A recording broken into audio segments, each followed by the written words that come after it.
Based on the evidence presented, this court has reached a verdict in the case of the state versus Mr. Tedan Kessa. Mr. Tedan Kessa is found.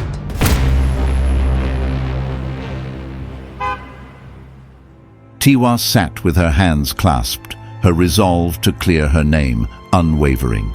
She loved Tedan, but she wouldn't go down for something she had no inkling about.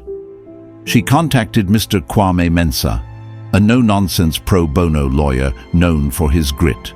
He advised the nightclub she worked at, and he listened carefully as she recounted everything. By evening, Tiwa was granted bail, but Tedan was denied release as he remained the prime suspect in the murder case. But Tiwa, torn but loyal, begged Sessah to take his case too. Before heading home, Tiwa visited Tedan in his cell. Her emotions were brewing over. Tell me the truth, Tedan. Tiwa, I swear I am innocent. Tedan, after all these years, when did you start bringing other girls home? I'm sorry, Tiwa. He muttered, defeated, but sorry wouldn't bring Ama back, and their trust, years of it, was shattered. Lawyer Sessah began digging. First stop, Dr. Smith, Ama's longtime physician. Ama had sickle cell anemia. She often skipped her meds, and despite the doctor's warnings, she was non-compliant. The autopsy confirmed it. She died of blood clots brought on by unmanaged complications. No signs of foul play. But there was one thing that haunted Tedan, the faint splash of blood he'd noticed in the bathroom sink that night, just before the police arrived. It hadn't made sense to him then. Now, knowing her condition, he wondered if she'd coughed it up during a crisis. He hadn't told anyone. Not yet. Still, Ama's family blamed him. Why didn't he call for help? Why didn't he tell anyone she was staying over? Had he taken advantage of her? Their grief demanded someone to blame. For Tiwa, the grueling weeks of cross-examination were taking a heavy toll. The prosecutor, sharp and unrelenting, was waiting diligently for her to make a slip in her testimony, but she had nothing to hide. Despite her confidence, the stress gnawed at her. Nightmares haunted her. Visions of prison, threats, whispers. She'd wake up gasping, soaked in sweat. One afternoon, after another dream, there was a sharp knock on her door. It wouldn't stop. "Who's there?" she asked. Silence. Cautiously, she unlatched the door and opened it a crack. A young man stood a few feet away, his unkempt hair framing reddened eyes and darkened lips. Can I help you? Yeah, you're Tiwa, right? I need to talk to you. Can I come in? No, I'll join you outside. But the moment she opened the door wider, he lunged at her, shoving her back into the room and slamming the door shut. His hand shot to her neck, squeezing tightly. Her fingers clawed at his grip as fear surged through her. Your stupid boyfriend. He took my woman, slept with her, and then murdered her. Please, let go of me, and we'll talk. No talking. I'm here to take your life, the same way your cheating boyfriend took hers. I'll have my pound of flesh. In the chaos, Tiwa's eyes darted to the table behind him, where her handbag sat. Summoning courage, she feigned submission, loosening her struggle. As he leaned closer, yelling in her face, she reached into the bag's side pocket and felt the small canister of pepper spray, a precaution her workplace advised for handling unruly clients. With a swift motion, she sprayed it directly into his eyes. The man howled in pain, releasing her. Tiwa did not hesitate. Grabbing her handbag, she bolted out of the apartment, slamming the door shut and locking him inside. She called the officer handling her case. Within minutes, they arrived to arrest the attacker. At the next court session, the man stood accused of assault.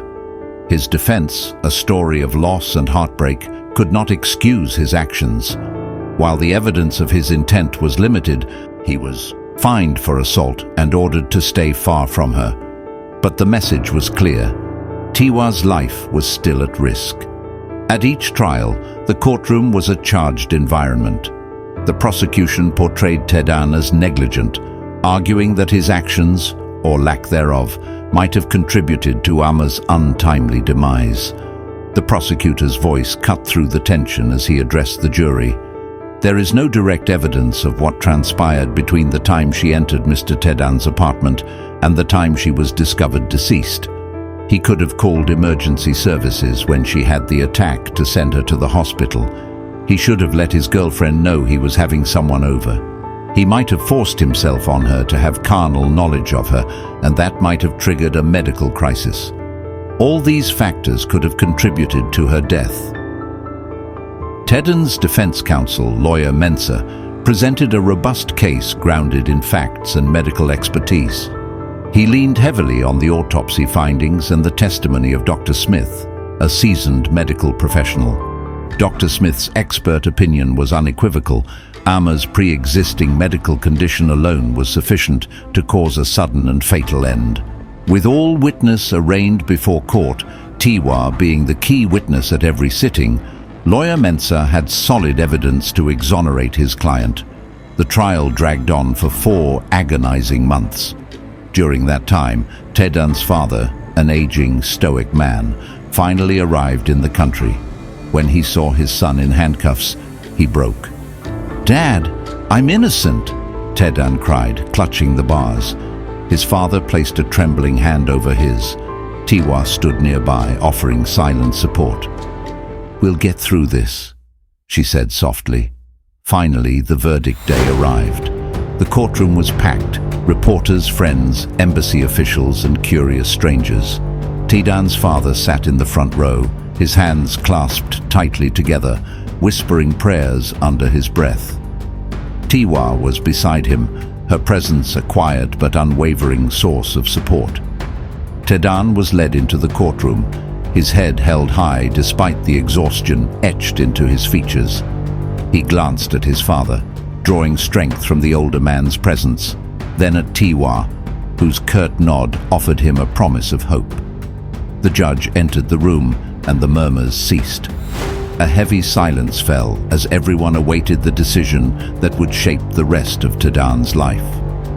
The tension in the courtroom was palpable, the judge declared. Based on the evidence presented, this court has reached a verdict in the case of the state versus Mr. Tedan Kessa.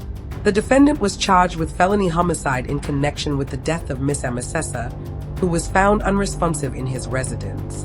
After a full review of testimony, autopsy results, and expert medical opinion, the court finds that the deceased passing was due to complications arising from a pre-existing condition, specifically sickle cell anemia.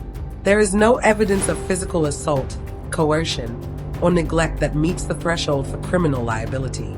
Therefore, Mr. Tedan Kessa is found not guilty. The gavel dropped, sealing the verdict. Relief crashed through the room like thunder. Tedan dropped to his knees. Tiwa rushed to him. His father wept with joy. Outside, the sun shone on their faces as they emerged from the courtroom. Hope returned. "Our lives were torn apart," his father said, voice cracking. "But truth won." They turned to lawyer Mensah, grateful beyond words. In the days that followed, Tedan stayed with Tiwa. He couldn't sleep in his apartment again, not after that night. The memories, the nightmares were too much.